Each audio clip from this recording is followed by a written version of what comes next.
Ya, pada awal-awal mula ronde ketiga akan dimulai, semua pengamat-pengamat di Asia maupun dunia sepakat bahwa Indonesia akan babak belur di ronde ketiga. Alasan itu karena Sintayong CS masuk ke dalam grup neraka yang dihuni 3 tim kuat semacam timnas Jepang, Australia, dan Arab Saudi. Sekarang, prediksi dari pandit-pandit itu melenceng. Kini Indonesia justru tampil di luar dugaan. Indonesia menjadi tim tak terkalahkan meski menghadapi tim raksasa Asia semacam Australia dan Arab Saudi. Ya, hal ini pun disorot pelatih Bahrain Dragan Talajik. Ia tak menyangka Indonesia menjadi tim kuda hitam yang tidak bisa dipandang dengan sebelah mata. Bahkan dari hasil klasemen, justru Australia yang dianggap tim raksasa Asia malah terjungkal berada di bawah Indonesia dengan 1 poin. Padahal jika melihat ranking FIFA Australia masuk 25 dunia, coba dibandingkan dengan ranking FIFA Indonesia yang masuk 100 besar juga tidak, hanya berada di ranking 133 dunia pada saat itu. Ya, kini tinggal 1 tim kuat lagi yang akan dihadapi Indonesia, yaitu timnas Jepang. Misi besar ini mungkin Sintayong berpikir bagaimana caranya untuk menahan imbang timnas Jepang. Syukur-syukur keberuntungan kemenangan berpihak kepada skuad Garuda. Ya, namun sebelum menghadapi Jepang, Indonesia akan menghadapi timnas Bahrain terlebih dahulu di kandang mereka.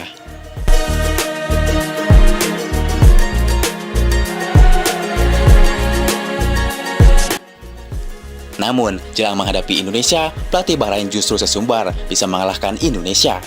Pelatih Bahrain, Dragan Talajik justru mengingatkan Indonesia bahwa timnya pernah mengalahkan Indonesia dengan skor 10-0 tanpa balas. Hal inilah yang membuat Dragan Talajik percaya diri bakal menang melawan asuhan Sintayong. Di balik itu, melihat kekalahan atas Jepang kemarin dengan skor 5-0, pelatih Bahrain, Dragan Talajik, mengaku bertanggung jawab penuh setelah timnya menelan kekalahan menyakitkan pada Selasa 10 September kemarin. Ya, Dragan Talajik juga berjanji akan membawa Bahrain bangkit pada laga-laga berikutnya, terutama saat menjamu timnas Indonesia tanggal 10 Oktober mendatang.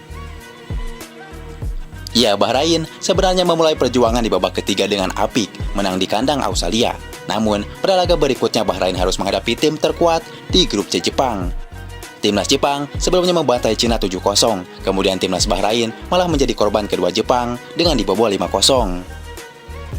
Saya meminta maaf kepada supporter Bahrain yang datang untuk menyemangati kami. Kami telah mengecewakan mereka dalam pertandingan ini. Namun ini hanyalah permulaan dari babak kualifikasi. Kami akan bangkit di laga selanjutnya. Kami akan mengalahkan Indonesia, ujar Dragan Talajik. Jika ingin lolos otomatis, Indonesia perlu 15 poin di grup C. Ya, Erick Thohir memprediksi timnas Indonesia butuh 15 poin untuk lolos otomatis ke Piala Dunia 2026, yaitu menempati posisi 2 grup.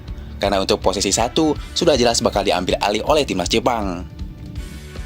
Namun, perjalanan di ronde ketiga ini masih panjang. Indonesia, Arab Saudi, dan Australia diprediksi bakal berebut posisi 2 grup.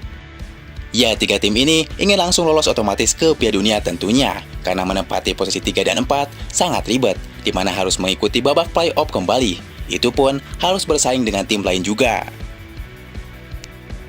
Ya, di balik itu, Erick Thohir tentu tak sembarangan mengeluarkan kata 15 poin. Mantan Presiden Inter Milan itu sudah memiliki perhitungan tersendiri.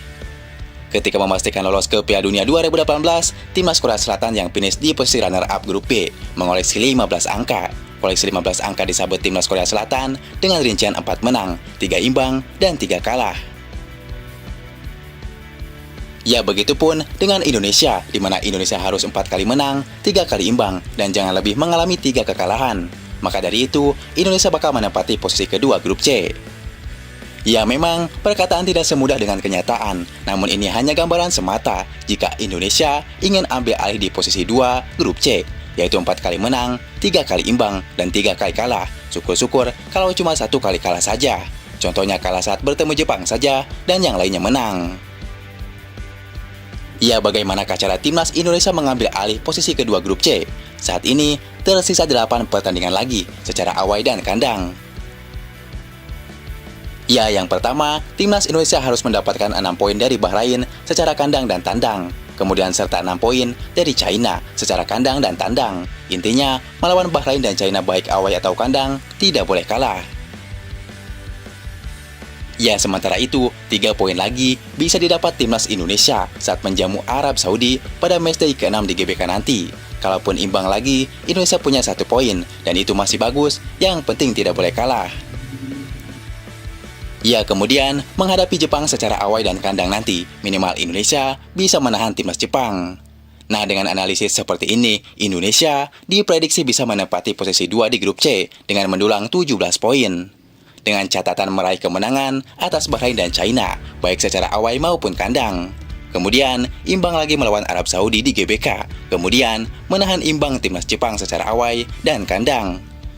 Ya, intinya, Indonesia tidak boleh kalah di laga selanjutnya dan hanya boleh imbang saat melawan Jepang saja. Ya, mimpi Piala Dunia semakin realistis untuk digapai pasukan Merah Putih usai mengimbangi Australia. Padahal skuad Garuda awalnya diremehkan sebagai negara terlemah di ronde ketiga. Namun pasukan Sintayong bikin kejutan hebat dengan mengimbangi Arab Saudi dan Australia. 2 negara langganan Piala Dunia ini dipaksa kewalahan oleh timnas Indonesia. Skuad Garuda punya ambisi berikutnya dengan mengincar 2 kemenangan kontra Bahrain dan China. Bagaimanakah peluang timnas Indonesia lolos grup C setelah 2 pertandingan kejutan besar mengimbangi Australia dan Arab Saudi? Apa ini, Cok? Apa ini, bangsa? Ya, perjuangan timnas Indonesia di ronde ketiga sempat diremehkan karena datang sebagai negara debutan. Skuad Garuda langsung diprediksi bakal kesulitan bersaing di grup neraka.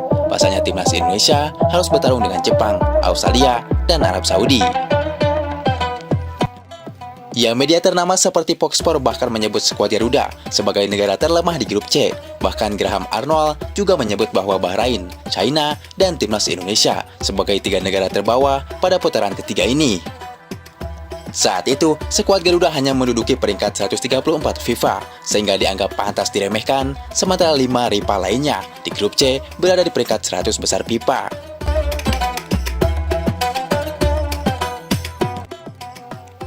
Ya, namun beberapa media asing lainnya berani menjagokan skuad Garuda. Mereka memprediksi pasukan Merah Putih akan lolos dari grup C. Peringkat 4 terbuka lebar untuk Indonesia yang masih bisa lolos ke babak bonus putaran keempat, ujar prediksi media asing.